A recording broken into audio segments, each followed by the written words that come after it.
Hello, everybody. This is John Costa from the Documentary Media Centre here in Leicester in the UK.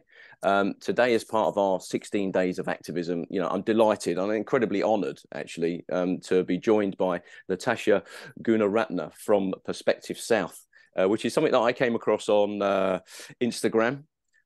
Immediately impressed with its professional approach and take and unique perspective on the whole global north, global south issue. So I'm delighted that you're joining me today. Afternoon time for you there on a public holiday. So I appreciate you taking the time. Thank you, Natasha. Yeah, thank you, John. Thank you for having me on. And definitely, I also came across a Parallel Lives Network, and I felt like there was sort of areas of synchronicity between both our portals. And I'm so happy to be here. Yeah, to share some of our views.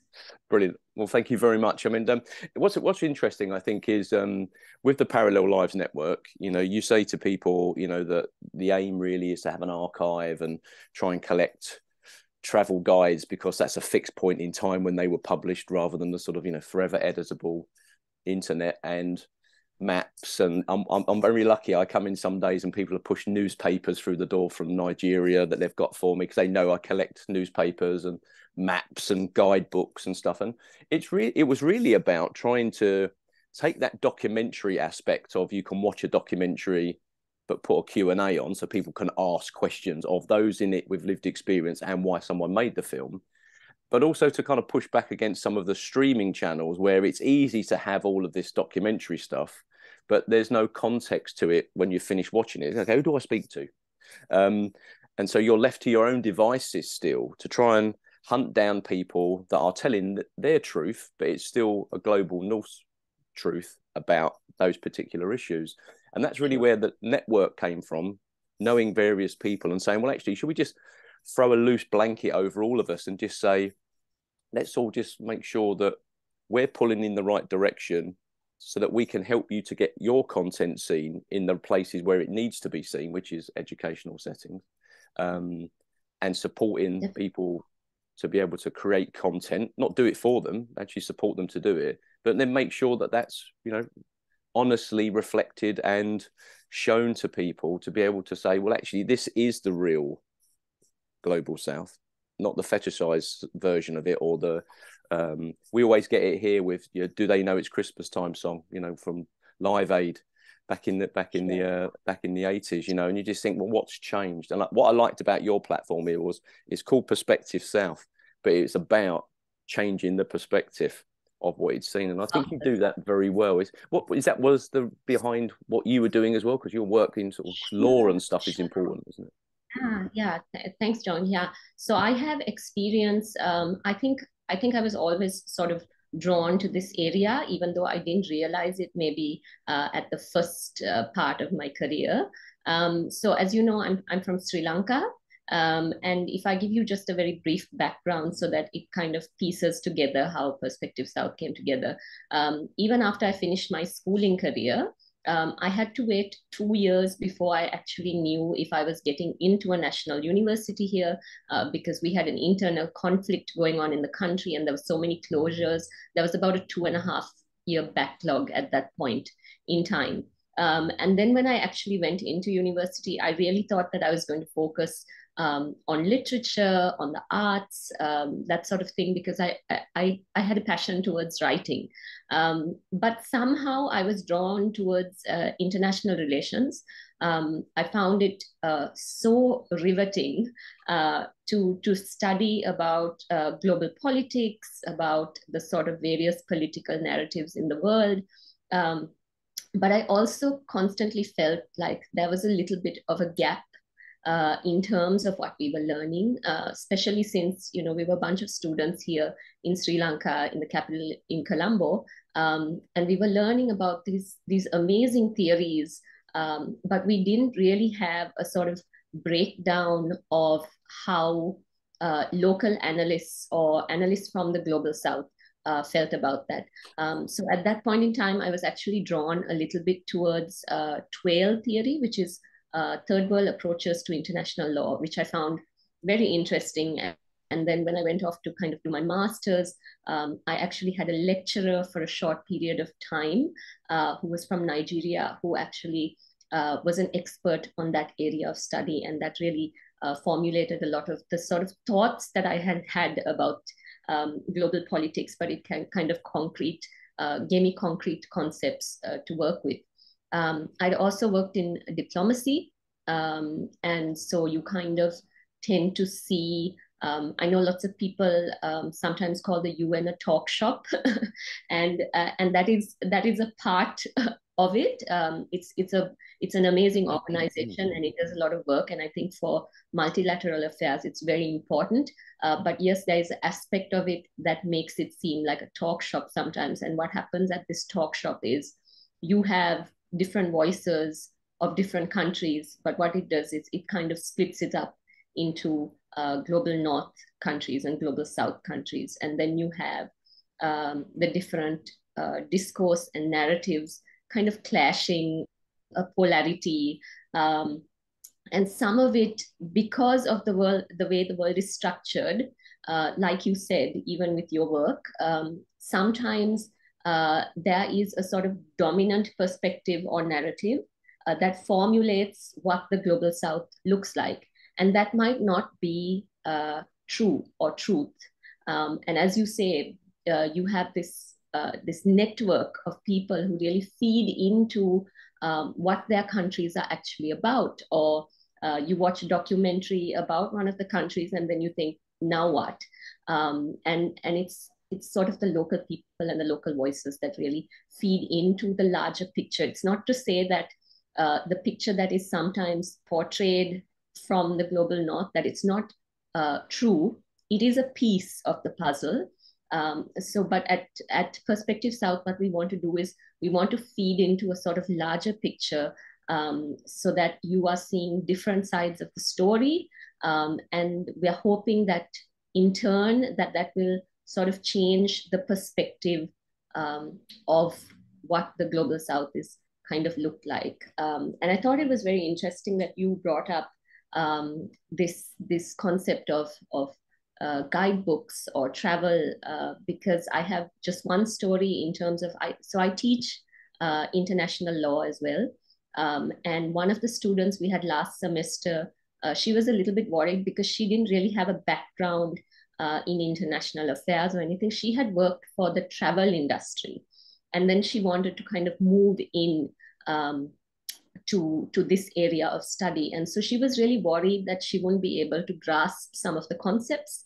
But part of the program was you need to kind of write an essay type answer, which is a reflection of your idea on global politics. And her paper just blew me away completely. It was the most informed paper. She had really grasped a lot of the technical concepts. And I was thinking about it long after. And I think that's also because her being in the travel trade, she sort of has to come into contact and deal with a lot of different cultures, a lot of different people. And then she also has to represent Sri Lankan culture to them in a way that is understood, in a way that is interesting, in a way that is also marketable. And I think that there's so much of sort of pull between these two areas in the way travel and tourism and all of that can actually also change perspectives and impact the political connotations of those different countries. Yeah, so I thought that was interesting that you brought up. But that, in a nutshell, what Perspective South does.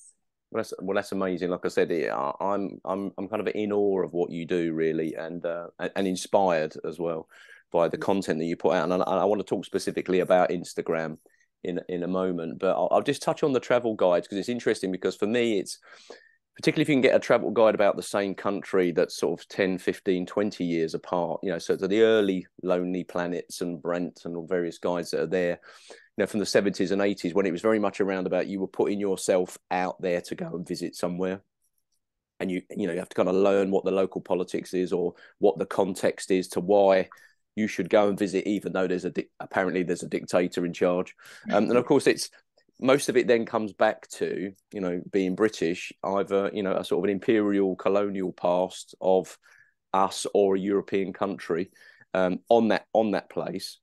And it's interesting, I always say to people that visit the archive, because it's all indexed up and you can take the items out and then you kind of put it in context. We get National Geographic magazines about how you learned about the world before the internet, you know, and you lay them all out and you go, well, has this changed your perspective of the context of why this country exists like this in 2022, when you've looked at not just academic writings or publications, or then there's popular culture, that view of popular culture through Hollywood or Bollywood or, you know, music and fashion. And then you sit down with this context and you suddenly think, well, what you need to be thinking about is, one, what is that country really like? And the main way to find out is either speak to someone from there, or if you're fortunate enough to go and visit. And then the other one is the fact that, are you then advocating when you're talking to other people and someone says, oh, you know, this in Nigeria or this in, you know, Bangladesh, and you go, well, hang on, are you going to put yourself out and turn around and say, well, actually, I disagree with that because I've read this or seen this or, you know, visited or know someone from there that I've had conversation with, gone out and ate their food with them, that kind of stuff. You know, it's about putting yourself out to find out about the world, you know. I mean, I can't do anything about the British Empire because it was before I was born, but I live here in the privilege of having all of the ways that I've got around me. So therefore it's like, well, how are you using that? Of course. And I think it's also interesting, John, that in terms of what we were talking about before on advocacy, I also find that some of the sort of discussions that we have on Perspective South, some of the concepts that we put forward, that sometimes it's grasped more wholly and more in this advocacy sort of way from our audiences in the global north as well. And you know, so that's just to say that that in terms of narrative, in terms of perspective also, we are also talking to an audience in the global south, because we've all been conditioned in a certain way. In terms of what you were talking about, colonialism and imperialism, yeah, definitely. I see your point completely, and it's something that us from the global south, we constantly talk about. There's actually, so you have the International Human Rights Day that's coming up, and I've just actually written an article for that, which will be coming out in a few days.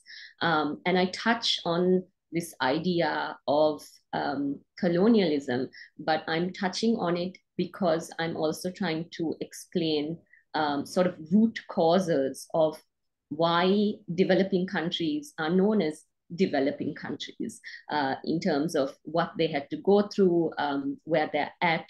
But as you say, this idea of being able to sort of break away from a sort of perspective that sometimes I think large media also really pushes, because sometimes that helps to sell the news item.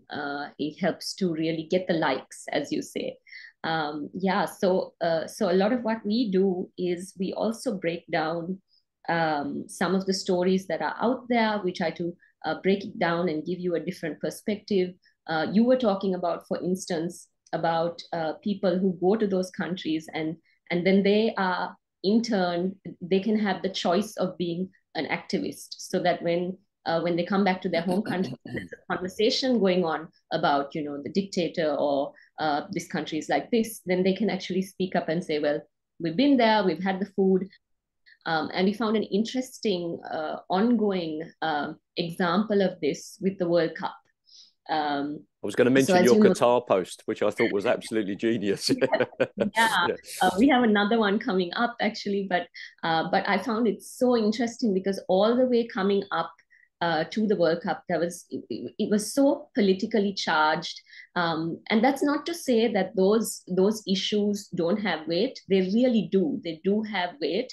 Sometimes a lot of the criticism, it's true. It's based on truth. But the issue is that when you focus only on that, you're not going to get the whole picture of what the country is or who the people are. And I thought the World Cup was a brilliant example of that. And what a lot of the Arab channels are doing now is they're actually interviewing a lot of the fans who had come down from Western countries, from European countries, or from global North countries. And they're actually the questions they're asking them. I was telling a friend the other day, I was like, there's more social, cultural, and political things going on at the World Cup rather than the sports itself.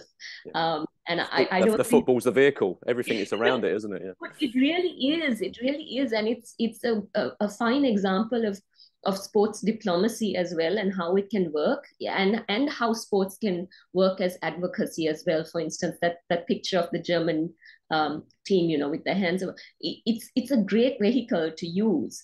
But I was saying it was so interesting because a lot of the people who are visiting now are being interviewed on concepts like, so what did you think about Qatar before you came? What do you think about it now? How do you feel as a woman walking on the streets in Qatar, as opposed to have you felt differently at another World Cup somewhere else? And of course, the question they're asking is because this is the first time it's being held in an Arab nation, and they're trying to really draw out that positive perspective, which then in turn kind of is set up against this sort of collective reporting on the negative aspects of the culture. So I found it very interesting in terms of that, and how they're using everyday normal people. These are not people, as you said, who would consider themselves as advocates. They're just there to cheer for their team, to have a good time. There was even some, I think, UK fans who had been looking for beer, and they had bumped into a Qatari prince, and there were videos of that going viral. And so it really does kind of help change the perspective, because if there is a person from any country who kind of looked at the pre-World Cup reporting and said, well, I don't want to go there because there are all of these negative things going on, and I'm not going to go, and I'm not going to pay for a ticket, and I'm not going to be a part of that system. I'm not going to do it. But now they're watching, their own colleagues, other people who are just like them, and they're saying, okay, I think the report on this might have got it a little askew, because there's so much more to this than we are maybe not understanding, and that can change perspective. And I think in the long run, as you were talking about in terms of turning up to a volcano with a dustpan, of course it's going to take a lot of time, but even if it's a change of one thought at a time, it makes an impact on the long run, and it really moves us towards this concept of world peace that sounds completely unreachable, but it really does move us towards that, and I think that's the importance of it. Yeah, I think you made some amazing points there, and I think you articulated it very well, which is that it's not about you watching that and then changing your opinion 180 degrees. It's about turning around. It's not even necessarily changing your opinion about Qatar and football in the Middle East or any of those amazing things. Sure. Our media knew what that country was like, all the things that you spoke about there, human rights, workers, immigrant workers, 12 years ago when they gave them the World Cup. Okay, so for the last 12 years, it's kind of, it's been there, but it's not been of interest to anyone. Now they're focusing on it when the focus should be on the sport, and have things improved from 12 years ago, have things changed, but also that we need to be, I want people to look at our media, not at the Qatari government or the football. I want them to look at our government or our media and say, well, actually, if they did that 12 years ago and they knew that was a blatant, flagrant, abuse of human rights then, and have done very little for 12 years, but now they're shouting about it, why weren't they shouting about it then? So this is really where the context comes for things like, Ukraine and Russia and China and stuff like that. It's very easy to get caught up in our media, which is owned by big business in in cahoots with politicians that are then in cahoots with people that like to sell missiles to people, because we can only store so many missiles before we need to use them. You know, we need another war to be firing them at, or someone else to fire them for us that we can give them aid. I think it's about challenging those perspectives and enjoying the football and enjoying the fact that sport is still probably, apart from music, one of the few things that can actually bring us all together. And then there's food, and then there's popular culture. But I did like your post about the Qatar, when it said we've all been Qatar at some point. You know, we've all been the sort of the whipping boy in the middle. You know what I mean? People have been giving us an hard time, and you say, well, why? You know what I mean? And then reflect back on your own human rights abuses. You know, what we've done with Windrush recently, with you know, migrants coming across the channel, how we treat those people. I think it's an opportunity to reflect and look at ourselves, not just judge the people that are part of the media scrum that are putting their light on them at that moment. How important do you think it is to have the voice from the South? It's easy to say, and of course, then it's sometimes you've got people from the South that are trying to be like the North. So what you actually want is, well, don't try and be like the North, just be the good version of the South, that you've got your own story. Find people that can help you to tell the story in the North, not become the North. That's a very interesting question, because I can talk from maybe the point of view of Sri Lanka, but a lot of my friends in this network who are also from other developing nations, I think they have a similar experience in terms of, you know, it's so easy. And I think that's what big media also uses.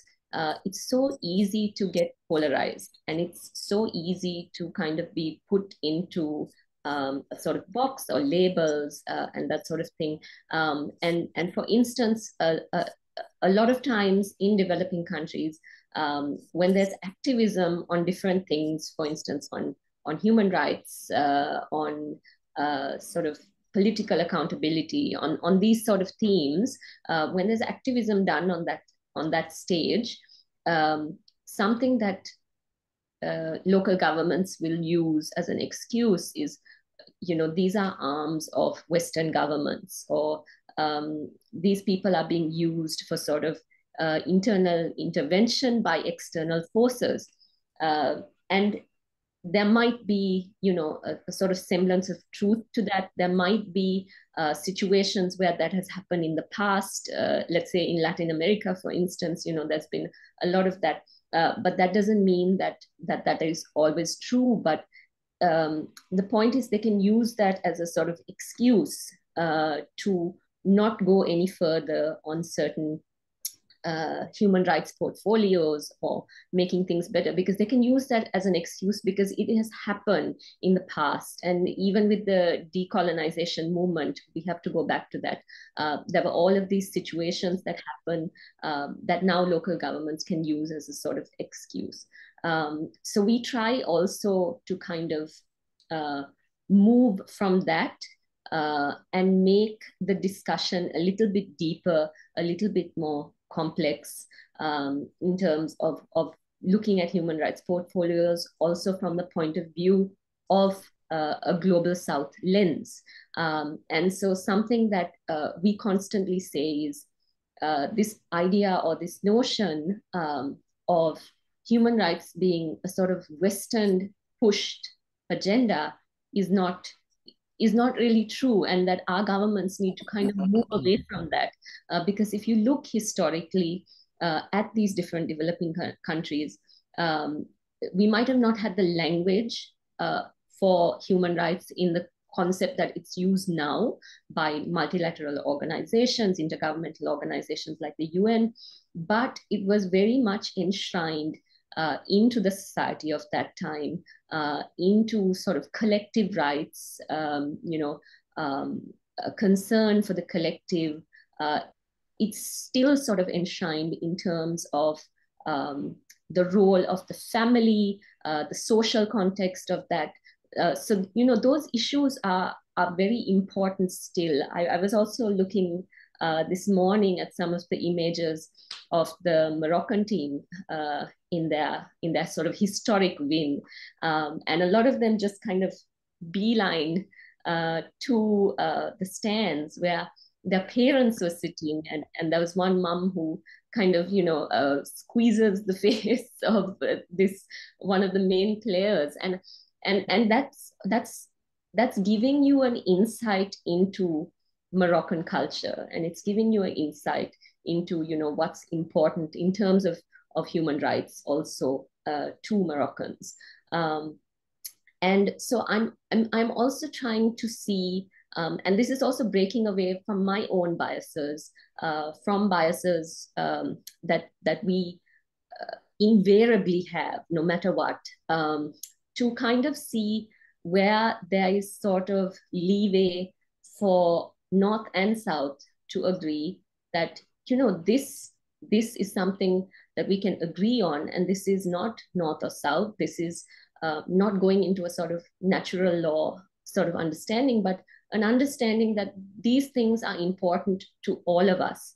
But we might have different ways of reaching those goals in terms of cultural, social, political rights. We might have different sort of vehicles that we use, but we can agree that these are important. But we should try not to sort of point fingers at one another, because that what it does is it really limits the pace and really takes the goal of meeting a certain target. It takes it back, and it polarizes the entire discussion once again. I don't know how long that'll take. But most definitely, we are really committed at Perspective South to kind of providing that understanding and providing that sort of concept of we shouldn't be afraid also to look at the North and see there are so many good things, and there are so many important things that we can draw from, and also to then tell people in our own country, just because you're drawing from it, just because you're saying that is a good thing, it doesn't make you a sort of, an outsider or a traitor or whatever it is, whatever label can be attached to it. So it's sort of balance, if I could say. It's interesting, isn't it? Because you mentioned about the UN earlier, and it seems to be a lot of talking and stuff. And as a journalist, I always try and say to people, we've got to challenge the words that get used and the narratives that are out there, because John walked into the room and the room reacted. Wow, what did you say? And I went, well, hello, and then everybody reacted back. And when did reaction become a negative word or something that was about tension? So of course, now you see in media headlines, don't you, sort of, outrage and, you know what I mean? And everybody was like, this headline and stuff, with different people, particularly in popular culture.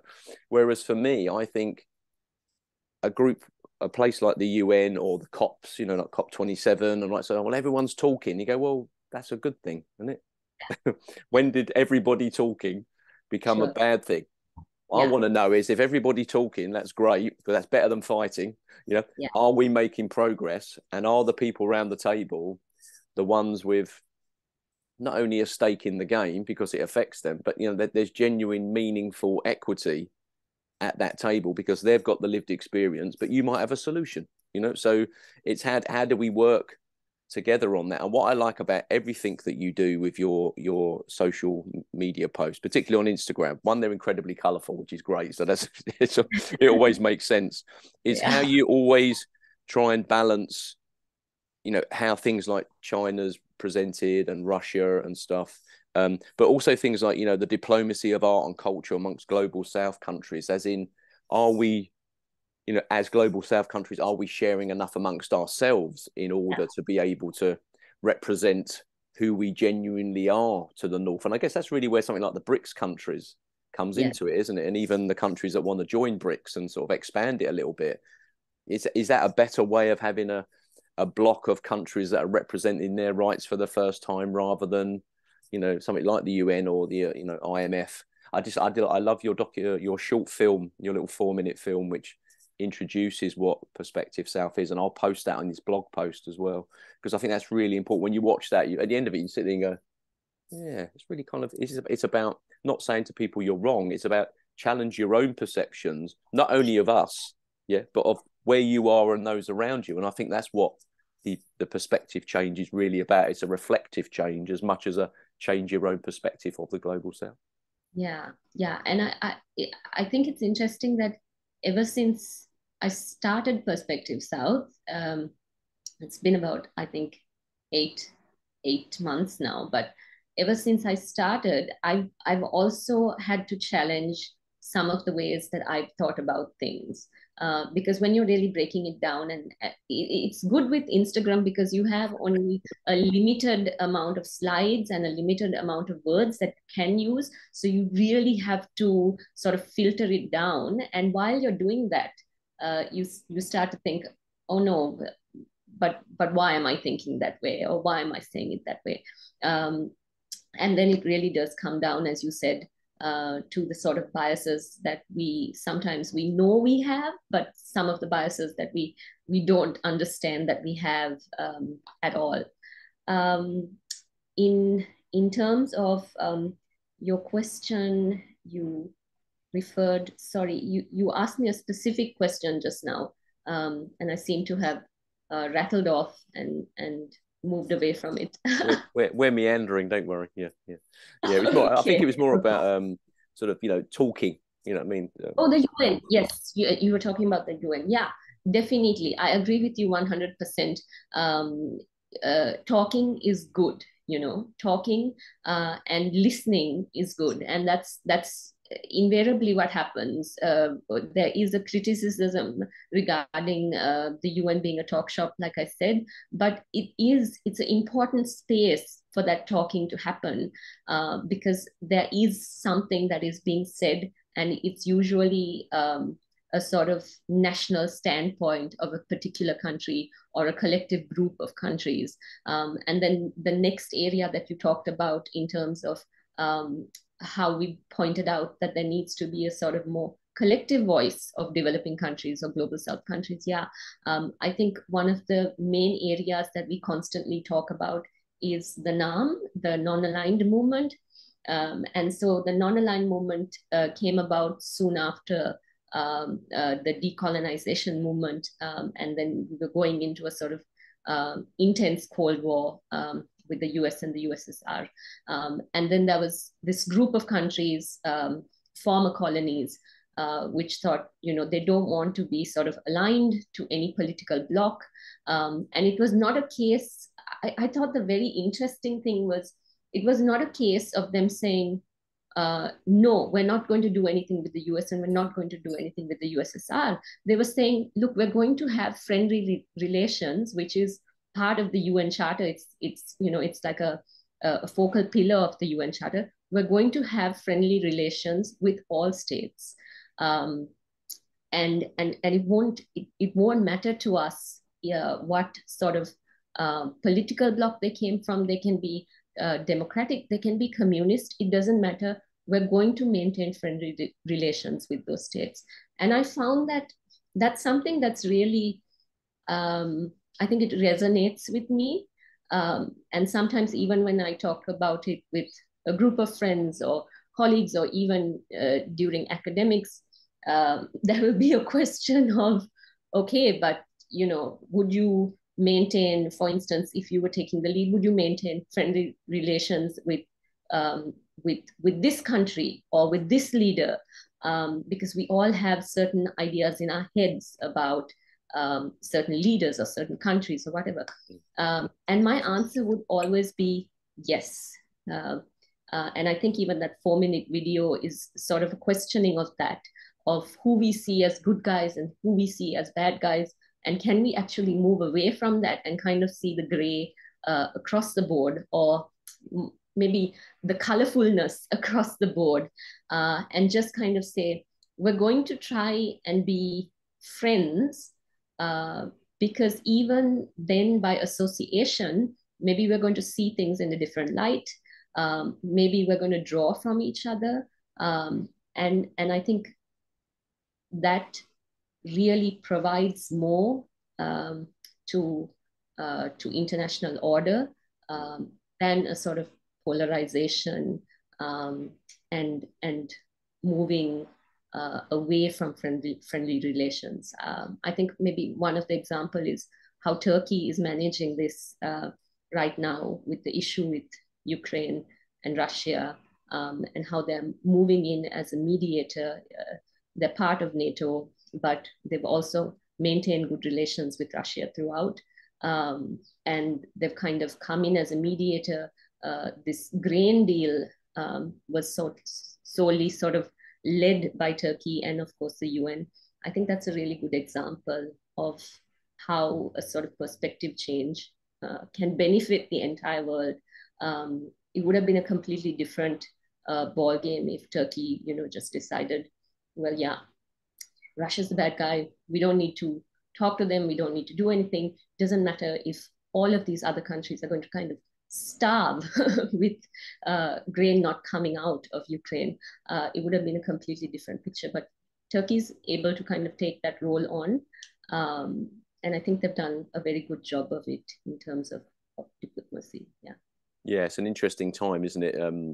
With the sort of the Turkish approach, that being at the gateway between Europe and Asia, and sort of being in NATO, that kind of oxymoron. I mean, the religion, various things. Their tensions with Greece, their involvement in Syria. You know what I mean, and the Kurds. And I always look upon it as it's almost like a boxing match. They're always flexing, trying to get a bit more space. I'm gonna be a good guy, but at the same time, I'm going to move a little bit, and I think that's what diplomacy is, isn't it? I mean, that's what politics is. It's foes are now friends. Friends are now foes. You point it out in your 4-minute film, don't you? With Gaddafi and Nelson Mandela.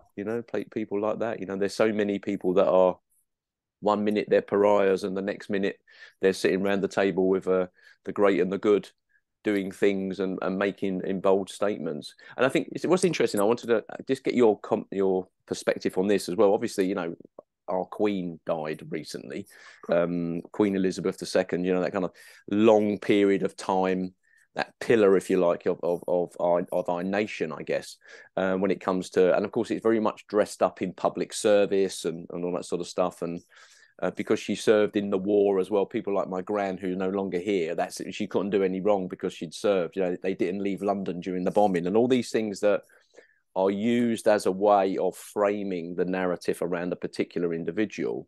Well, of course, the Commonwealth nations, apart from a period of time where I think Gambia was expelled, wasn't it, with their president, and I don't know whether they've rejoined on that, but of course there's a lot of talk now about who's going to break away now that she's gone. This is the time. If there's going to be change, it's now. So you've got Australia, New Zealand, Canada. They might be last, but some of the the Caribbean nations will break away, and then it will start this slow transition away. What do you think, with your perspective and the colleagues that you're, I think fortunate to speak to? Actually, I'd love to be involved in some of those conversations as an observer. Is just to, what impact do you think her passing will have on those former colonial countries that are kind of wrapped up in the Commonwealth as a really nice way of saying, look, we can still be friends. Please still sell us stuff because we don't like Europe anymore. John, I think it's interesting that you talked about your gran, because my gran, actually, she was very much, she's not with us anymore either, but she was very much part of the Girl Guides. Yeah. She was very much part of that in Ceylon. And when the Queen actually visited, she was able to meet her, and there's a picture of her shaking hands with her. And recently, I was joking, saying that if my grand saw some of the things that I'm putting on Perspective South, she would not agree with any of them, because they came from an era. So they were there through the whole. They were alive during when Sri Lanka was a colony, but they lived through the decolonization era as well. But they had so much love, so much gratitude towards being a colony, and what our countries sort of gained, that was very ingrained in them, and they didn't see it as a negative in They any never sense. challenged it either. They were never encouraged to challenge it. No, no. And also I think that also did that also had to do with the sort of social strata that you were from, because certain social stratas in colonized nations gained more than maybe the others.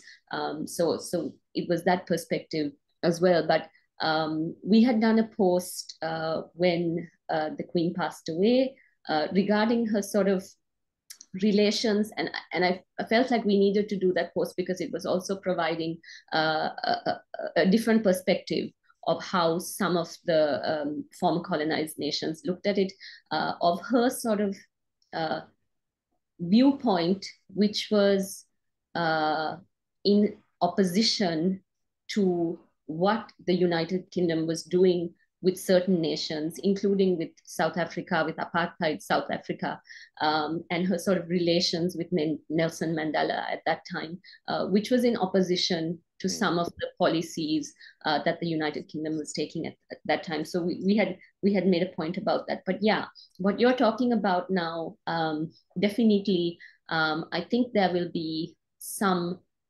significant changes that will happen. But as you said before, it's a very interesting period in time that we're witnessing now. I mean, COVID, the Ukraine-Russia issue, there's all of this talk regarding food security coming up. There's also so much discussion about worldwide trade, and of course, I mean, it's always, especially because of the complications in Europe right now in terms of doing trade with certain countries. It'll be interesting to see how the dynamics of the relations, whether they'll stay the same or will they change, and also the sort of politics of do we move away from the Commonwealth? Do we break away? Do we do this? I feel like Commonwealth, and this is my personal opinion. This is not a sort of collective opinion, anything like that. But with Commonwealth, the sort of perspective of Commonwealth from developing countries, I feel like it's also connected to what we were talking about in terms of maintaining friendly relations. So a sort of a block. It might not be politically as charged as something as self-defense, like NATO, or political, like the non-aligned movement, but it is definitely a sort of collection of states that are talking about the fact that they've had a certain kind of history in common. And I know there's also a lot of positive things or perceived positive things that are gained from being part of the Commonwealth. I know there's a lot being done towards education. I think there's a number of, I don't know the amount, but there's a number of scholarships that come down from the United Kingdom towards former colonized states in terms of scholarship programs for students, exchange programs. And I think those are really appreciated and respected from our parts of the world most of the time. And then, of course, there's the other side of the coin, which is the sort of larger political voice of why are we still identifying as being part of the Commonwealth?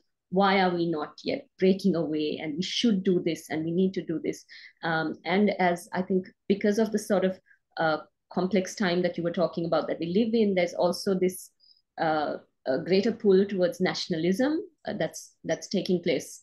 I mean, around the world, it's been happening in the global south for some time, and that's in the local context. It also helps to gain votes and that sort of thing. But globally now, with all of the issues, there is a pull towards nationalism, and I think those voices will possibly get louder in terms of breaking away. But we'll have to wait and see. Yeah, we live in interesting times. I think that's the best way of saying it. So my final thing I'd like to talk to you about is you know, I said, I think what you do is amazing. So, you know, I couldn't be any more in awe of what you guys do with Perspective South. I think it's really important.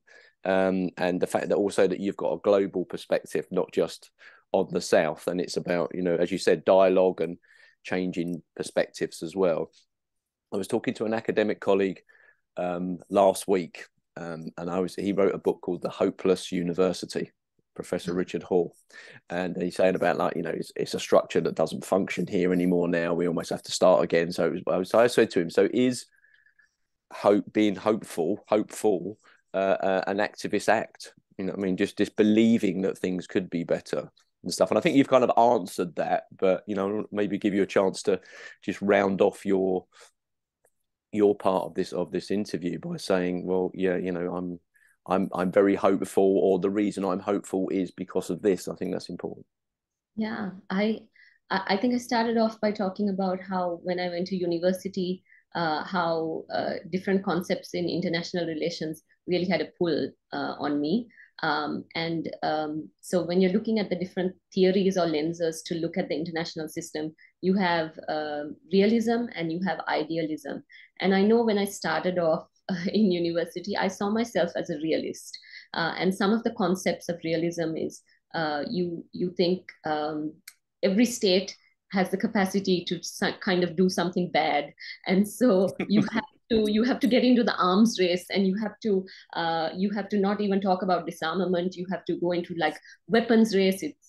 That's what it is. But as I've moved on this journey, I really have to say I think I'm an idealist, because I think if you look, I mean, what we tend to do sometimes when we look at different states is we look at their governments, or we look at the head of their government, and then we judge the entire country by that.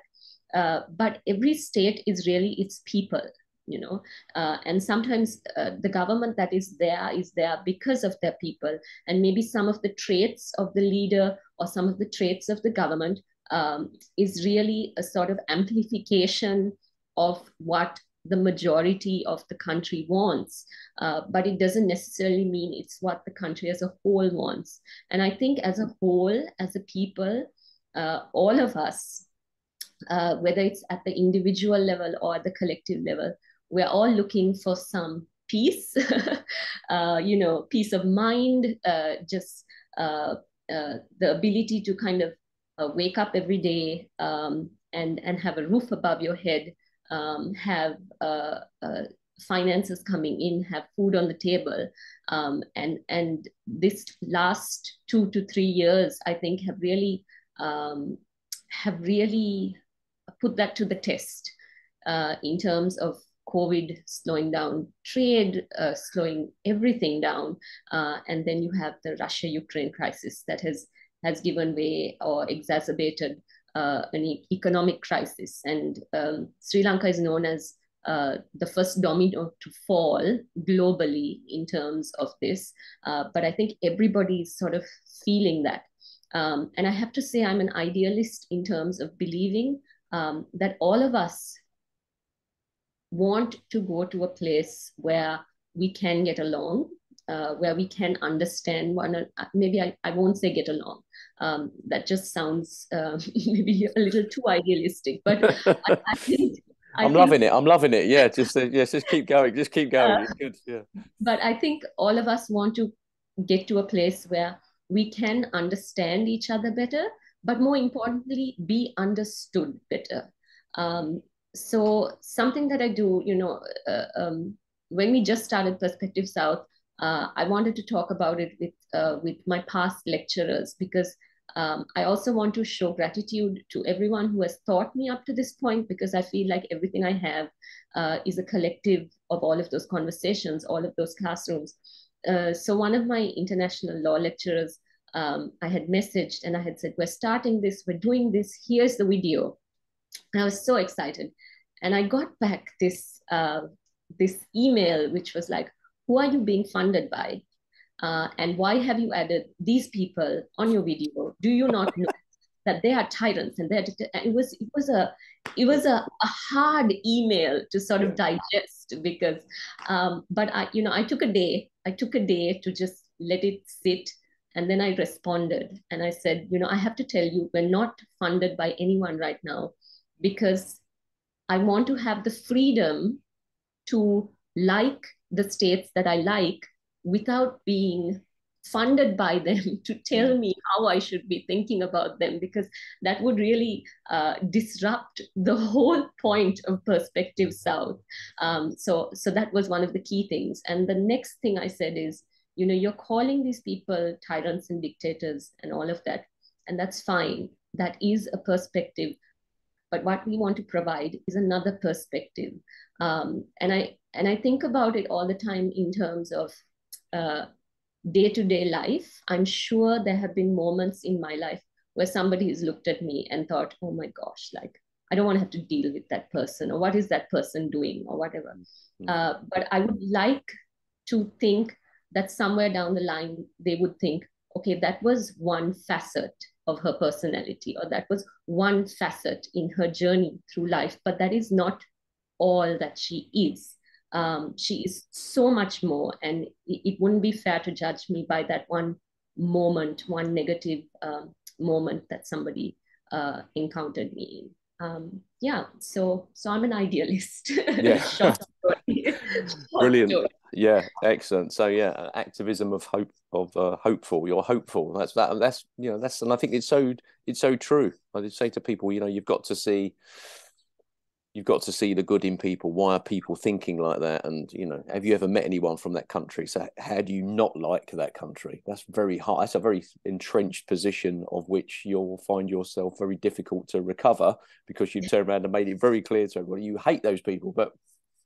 And of course, the ultimate irony is to be English, is to be the subject of many invasions over hundreds of thousands of years. So to actually turn around and say I'm English is to say that I am a makeup. I think I've got Italian, German, French, Nice. Jewish ancestry. You know what I mean? All over. It's crazy. You know what I mean? So yes, I think DNA testing has caused as many issues as it solved or answered questions for people, because you suddenly realize that where your political affiliations are, or your religion, or the country that you belong to, ultimately we're all connected, really, as humans really on the are. planet. You know what I mean?